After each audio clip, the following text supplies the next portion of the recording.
Hello, podcast listeners. I'm Amanda, and this is New York's Dark Side.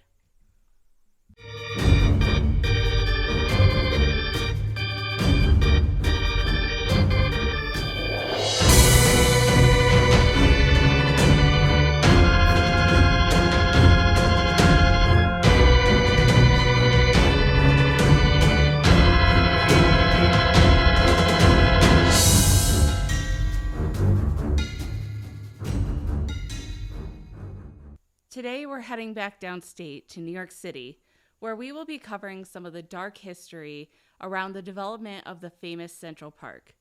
I used several sources for this episode, which will all be linked in the webpage for this episode. One resource that I want to give a shout out to is the book, The Park and the People, A History of Central Park by Roy Rosenzweig and Elizabeth Blackmar. There is a wealth of information in this book, far more than I could have ever hoped to fit into this episode. So if you are wanting to do a deep dive into the park's history, check out their book.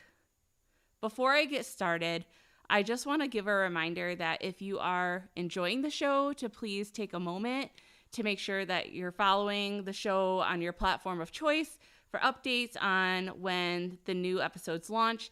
And I also ask that you take a moment to give the show a rating, which will help others who may be interested in finding this show actually be able to find us.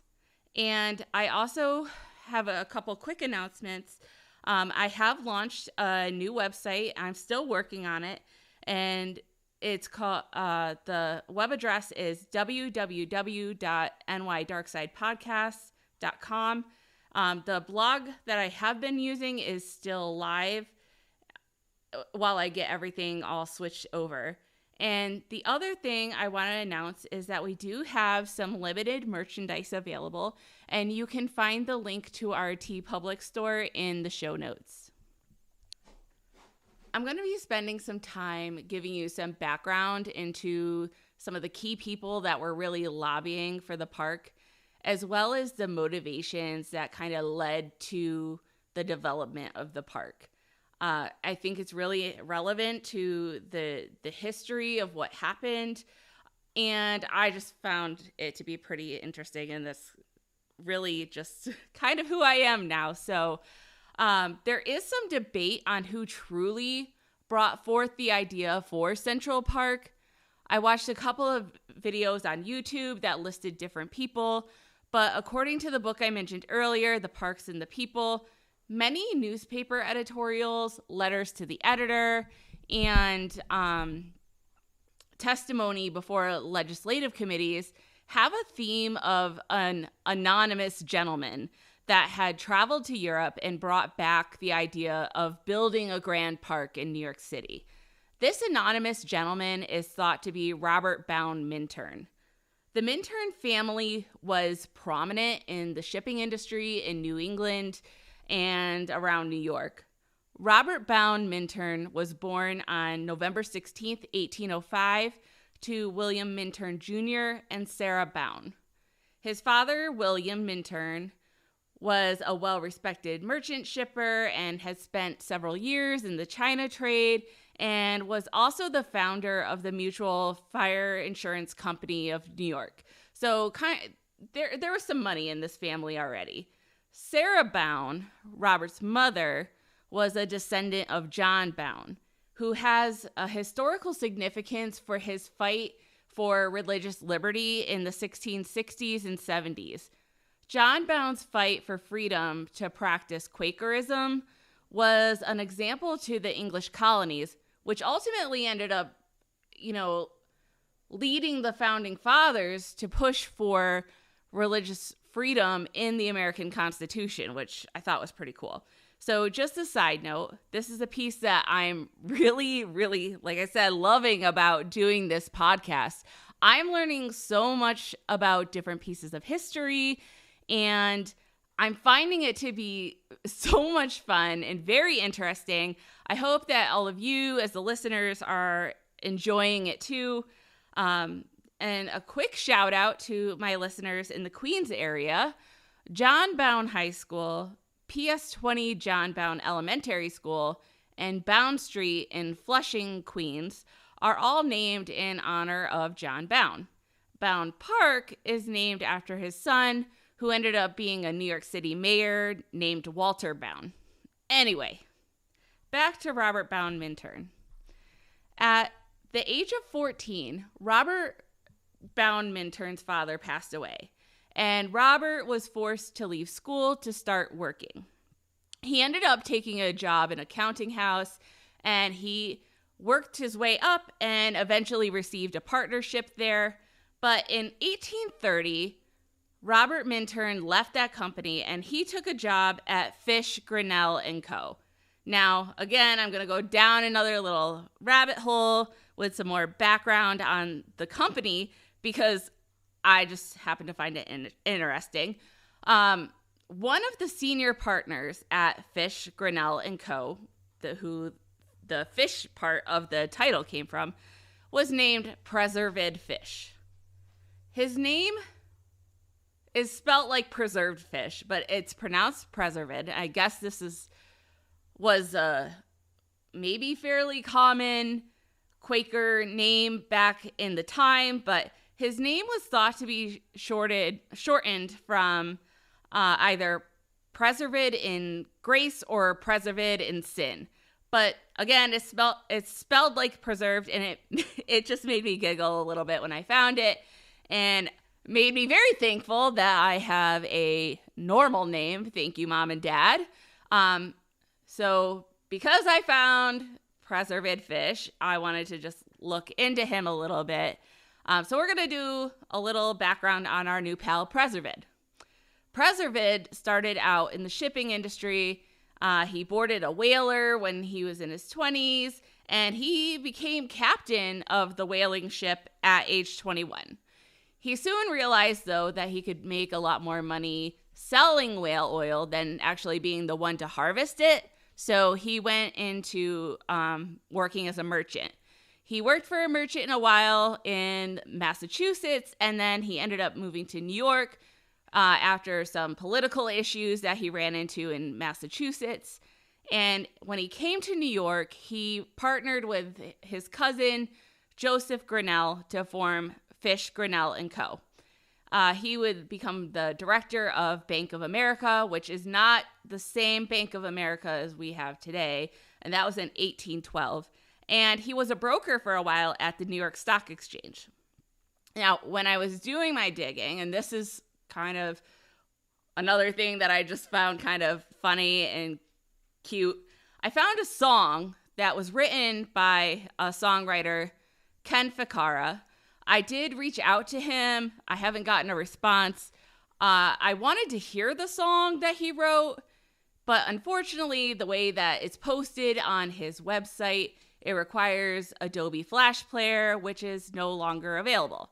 So I couldn't get it to play. I did reach out to him to see if he had a copy that I had not found online that was posted that I might be able to play for you guys, but he hasn't responded yet. So I do have the lyrics. The lyrics are available on his website. I will link that in my website so that if you wanted to check it out, you can find it. But I am going to read off the first verse and a chorus. I don't own the rights to this. It's just kind of funny. So the first verse is, he was a merchant and a banker. His ships rode at anchor. In the harbor, he had fortune and fame. He lunched on Wall Street with the gentry in the early 19th century, but he had the most unfortunate name. And the first chorus is, Preserved fish, did you ever wish more than your name had gone down in history? Oh, Preserved, what'd you do to deserve it, to have a name that caused you such misery? And there's another chorus portion I'm going to read off because this one really made me giggle. Again, the whole song is online, and you can find that. It's linked in my website. But the second chorus goes, Preserved fish, did you ever wish that your name didn't bring to mind sardines? Oh, Preserved, what did you do to deserve it? how could your Quaker parents be so mean? And we'll never know. Did Preservid get bullied? If he lived in this time, there would probably be no hope for him. People are mean. Kids are really mean. I don't know what it was like in the late 1700s, early 1800s where he lived. But anyway, I just found it to be pretty creative. And while Preservid himself didn't have anything to do with Central Park, one of his family members, Hamilton Fish, does come to play in the story at some point. Hamilton Fish was a prominent politician. He seemed to do a lot from just a brief background in, like, he had his hands in all kinds of things. And I want to eventually look more into him. But one thing I will mention, just because I am who I am, Hamilton was named after Alexander Hamilton because his parents were close friends with Alexander. And I had to throw that plug into Hamilton. Anyway, all right, so I'm done with my sidebar. I'm going to go back to where I was. Like I said earlier, Preservid Fish found the company Fish, Grinnell & Co. with his cousin Joseph Grinnell. Fish would end up leaving the company. Joseph Grinnell, he would end up retiring, and Grinnell would leave the company to be run by his two younger brothers, Henry and Moses Grinnell. Henry Grinnell was married to Robert Bound Minturn's sister, Sarah, and when Mintern joined the company, they changed the name to Grinnell, Mintern & Co. The company was a conglomerate of merchant and sailing magnates, and this would make them incredibly wealthy. In 1845, before the height of the emigrant trade related to the Irish potato famine, from which the firm profited greatly, which is kind of sad, but I mean, that's how businesses go. Mintern was reported to be worth $200,000. Today's equivalent of more than $2.251 billion. He was doing the damn thing. He was making a buck and had a great, great life. So in 1848, Mintern was working himself very hard, and he decided to take his family on an 18-month tour of Europe to give himself a break, which just sounds amazing. Like, I wish I could just pack up and go on an 18-month vacation. I would take an 18-month staycation, but I'm not a billionaire and I have to work for a living, so here I am. But anyway, Mintern, his wife, his sister-in-law, a combination of their children, leading up to 6 children, and several servants because they're rich, so bring your servants along, packed up, and they sailed on one of the merchant ships, one of the packing ships, I can't remember the name of it, and went to sail to Europe. And they toured England, they toured France, Italy, Switzerland, Germany, Jerusalem, and Egypt. Like, I'm incredibly jealous. While touring Europe, Mintern was struck by some of the differences between the various cities that they visited. He saw London, Paris, Vienna, and it's said that as soon as he got home, he started pushing for New York City to have its own great park. And there is some speculation, though, that it was actually his wife, Anna Mary Wendell Mintern, that was making the push for the park, and that her husband was actually the face of the project because, 1800s. Regardless, the Minturns were chatting about this idea to some of their wealthy friends, and Robert Mintern decided to call a meeting of gentlemen, basically just a meeting of rich, privileged people, to make plans on the park, where it should be, putting together the legislative pieces to make it happen. And on May 5th, 1851, the idea for a grand park was proposed to the Common Council of New York by Mayor Ambrose Kingsland. Kingsland's proposal for the park was for public money to be used to establish the park, which at the time was completely unprecedented. And I'll get more into the why of that a little bit later in the episode. Robert Minturn, still very involved, would further help push the park forward by working his connections of wealthy citizens, elite merchants, and bankers, and garnering their signatures on a petition for the park. And at this time, there was no public site identified, but they had an idea for a site. And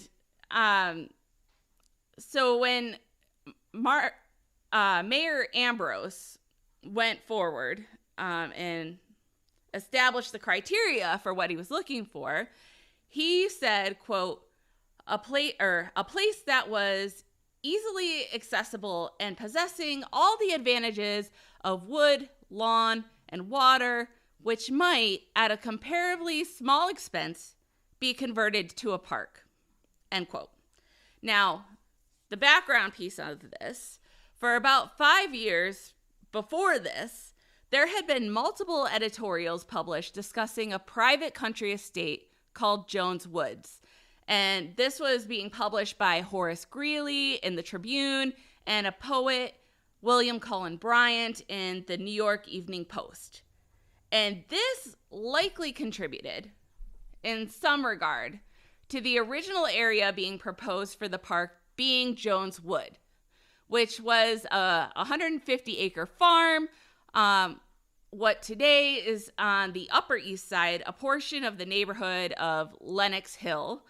A tavern keeper, John Jones, had bought the property from the family of a smuggler named David Ready Money Prevost.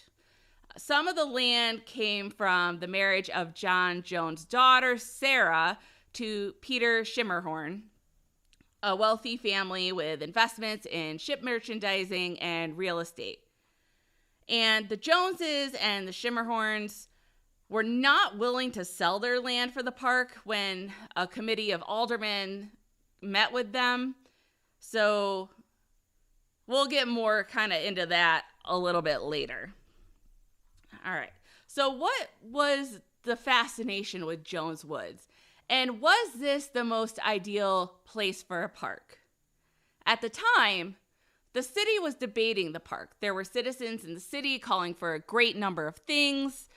The rich merchants were calling for better transportation, including cleaner streets. They wanted a stronger police force and more honest leadership in politics. Labor leaders were calling for steadier employment, higher wages, shorter hours, and more affordable housing. You know, like all the things that we are still asking for almost 200 years later. Reformers, among them some doctors, manufacturers, merchants, and philanthropic women, they were campaigning for temperance and sanitary housing and the protection of new immigrants. Nativists were advocating for immigrant restriction because there was a lot of immigrants coming over. You know, this is the time of the potato famine. There's a lot of people coming over from Ireland. Christian evangelists were urging a citywide moral revival. Abolitionists were demanding an end to slavery in the South. According to the book, The Park and the People, the park was a project of relatively few gentlemen and lots of their wealthy friends. And they justified a large public park on 3 grounds. Utilitarian claims that it would promote the city's commercial and physical health, social and moral arguments that it would improve the disorderly classes and foster order among them, and cultural contentions that it would display the cultivation of the leading citizens. New York City's population was rising very quickly, and in a 50-year period, it had grown from 90,000 people to almost 500,000. Almost half of the population was foreign-born because, again, there's a lot of immigrants coming over. However, not all the population, just like today, was benefiting from the expansion of trade lines, manufacturing, and improvements in transportation. In fact, 4% of the city's population controlled more than 80,000 of the city's wealth. With the large number of people and New York City becoming a large industrial city, this also led to increases in the city's mortality rate due to things like contagion, accidents, malnutrition, exposure, contaminated water, conditions of childbirth, as well as lung diseases associated with the polluted air. And the people promoting the park felt that the site would be for a good place for healthy and manly exercise, and that the park would also improve the health and morale of the communities by giving them a good place to, do appropriate exercise, and would also allow for family outings, and that women and children, of course, would especially benefit from the park, where they can enjoy walking, pure air, and exercise in the nice weather. Now, let's talk about this a little bit more. So, Robert Minturn, we've talked about him quite a bit. He was one of the biggest advocates for the park, and he was also well known for his philanthropy. In the 1830s, he would provide relief to people in the neighborhood just from his house, to the point where the poor in the neighborhood were packing his doorway, looking for handouts. Deciding that this was not the best way to help people, he helped found the New York Association for Improving the Conditions of the Poor, an organization that believed that the, quote, the injudicious dispensation of relief, end quote, was the chief cause of increasing poverty. So, they worked out a way to separate people that they deemed unable to change their ways and improve their status, and they packed up these poor people and sent them to poorhouses like the one I mentioned in the first episode, like the farm colony, and they also sent them to penitentiaries, to get them off the street and away from their houses. People they deemed deserving of aid were given a little bit of relief, some relief, but they also received lots of advice from them on how to fix themselves, as the organization believed it was character flaws in the people themselves that were the problem contributing to their status as poor, not other things like, not being born into wealthy families and, getting crappy jobs, and because that's what was available, and, other things that, we still deal with this today. I'm just saying. So anyway, advocates for the park thought that the development of a public park would help reform the character and morals of the working class by providing them with a place to exercise and spend time at the park rather than spending their time at, the drinking houses and beer gardens and spending their money in other ways like they felt like they were doing anyway. The issue is the location of the park, which again, we'll kind of talk about that in a little bit. Where they were planning to put the park was not the most ideal location for, people to actually access it, like the working class. Advocates for the park also felt that the city needed grander spaces to walk and ride around in their carriages, because only the rich people had carriages. The working class, they had to walk everywhere. And the wealthy folks, the advocates for the park, they felt like they couldn't do this on the streets anymore that they used to, like Broadway, because the streets were now dirty and crowded with the working class people and immigrants, and that their boisterous activities, like going to the beer gardens, being out drinking, having cockfights and things like that, prevented the wealthy, genteel persons from enjoying the spaces that they had previously. So the Minturns and their circle of wealthy New Yorkers associated parks with cultural accomplishments. Due to the landscape aesthetics, they felt that parks were very similar to like fine art, music, and literature. So having a nice park was a sign of the wealthy class. And it was important to them. And a little bit more background on this feeling: when the Minturns returned from Europe, they ended up purchasing a summer house in Hastings, New York. And some of the other wealthy homeowners and Robert Minturn, they ended up forming a New York horticultural society, so they could show off their very nice landscaped homes that, they had, the working class didn't have. And the horticultural society also formed a good, cultural organization to help lobby for the new park as well. And there were also a lot of wealthy people that would benefit from the location of the park being at the Jones Wood location. One of those people was Senator James Beekman. The senator would end up proposing a bill that would go before legislative council and propose taking the Jones Wood location by eminent domain. And there were a lot of questions about his motives for this, as he had property that formed the southern border of Jones Wood. So he had a lot to gain by Central Park being at the Jones Wood location, because it's going to increase his property values. And one of the other things that I mentioned earlier was when they proposed the park to the city council, they wanted the park to be paid for through general taxation. But in the 1830s and 40s and into the 50s, when this whole thing is going on, the way things were done when the city was looking to make improvements in the area, such as adding to or maintaining the streets, or adding things like sewer systems or things like parks, what they did was they would do a special assessment in the area where that work was going to take place.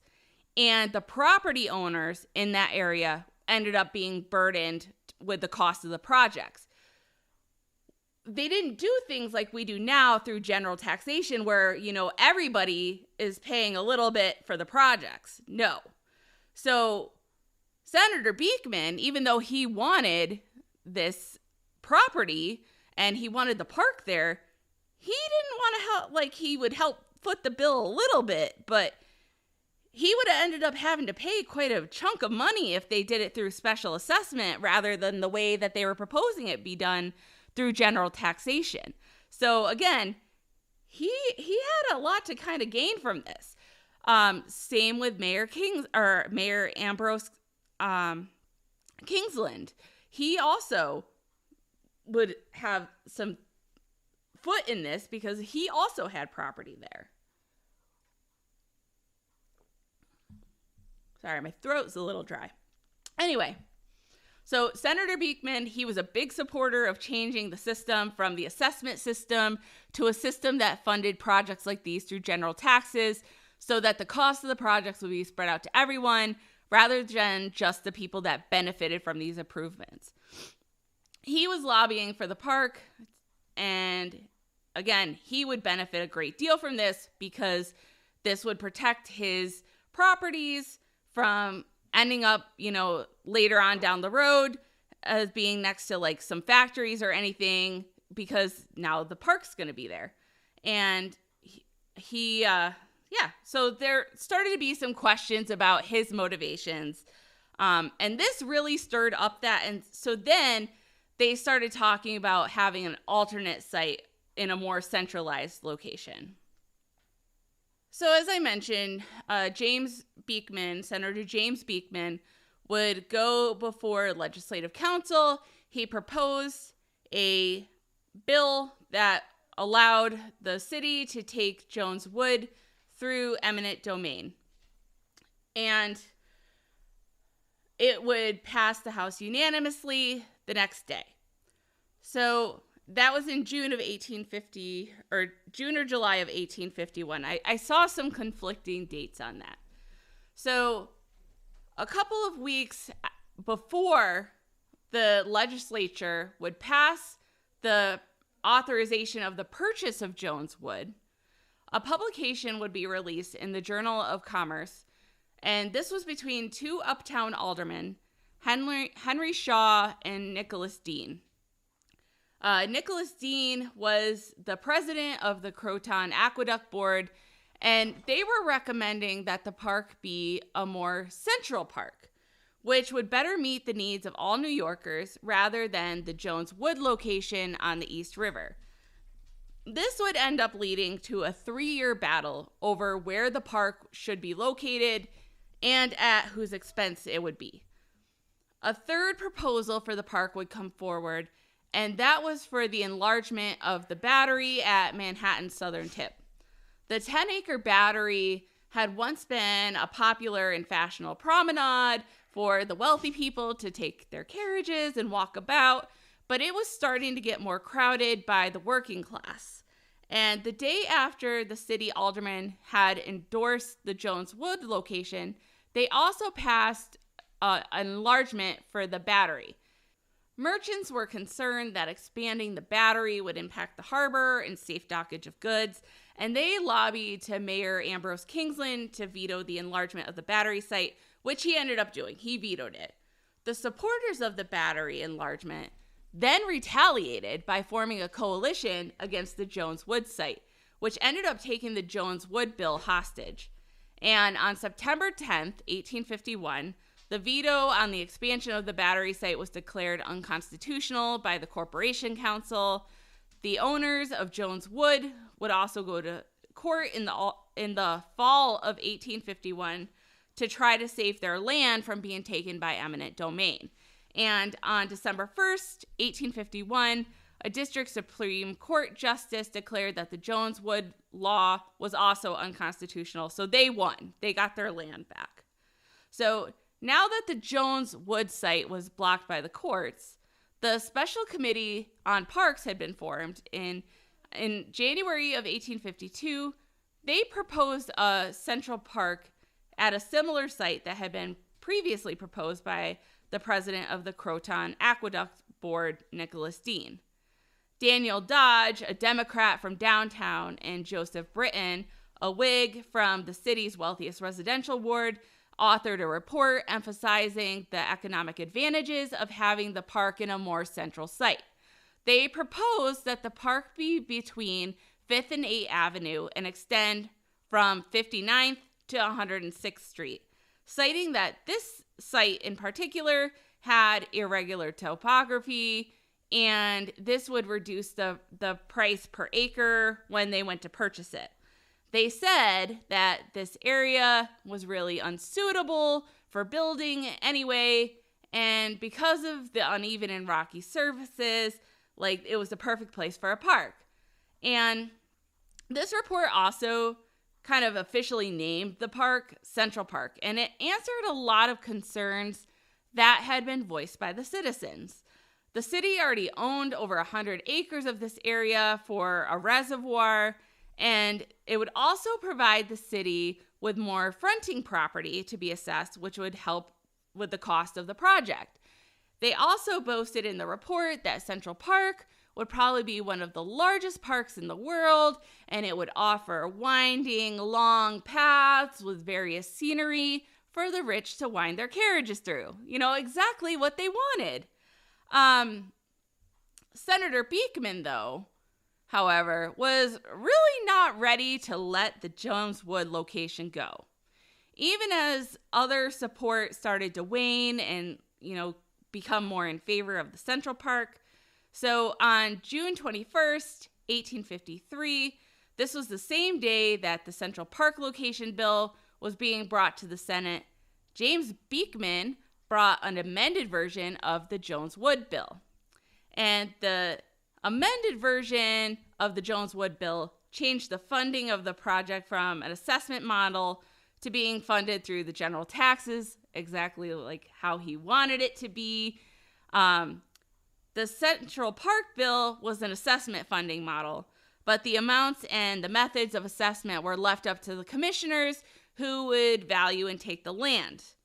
Now, the Central Park bill passed with overwhelming approval. The Jones Woods bill failed to win the majority of votes in the Senate. But he still wasn't done. Now, apparently, in the Central Park bill, there was a flaw in the way that it was drafted. I don't know the exact details of that. So it had to be redrafted and repassed, and they were going to do it the same day. So this is still June 21st, 1853. So the Senate went to dinner. They worked on the things that they needed to work done and got that done. Since the Central Park bill needed to go through the process again, Beekman decided that he was going to do it again. So he again went and he proposed the Jones-Wood bill on the same day.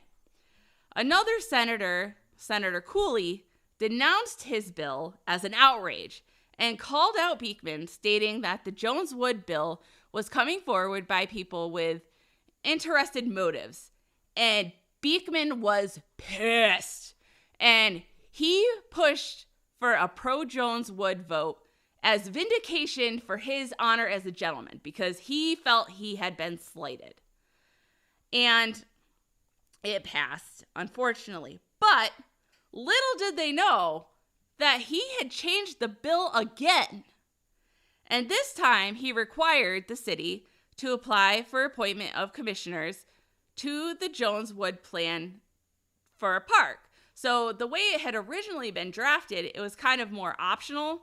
This changed it to a requirement for the city to do something with this.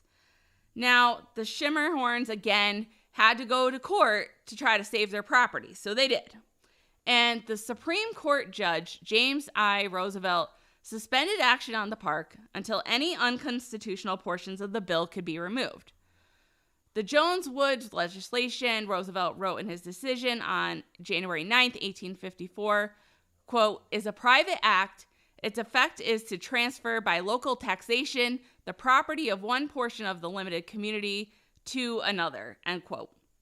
So using an initial that most people involved in the park battle would readily recognize as referring to Beekman, Roosevelt declared that the bill, quote, provides a garden for B's lot in the 19th ward, quadrupling its value, and takes A's garden in the 5th ward to pay for it, end quote.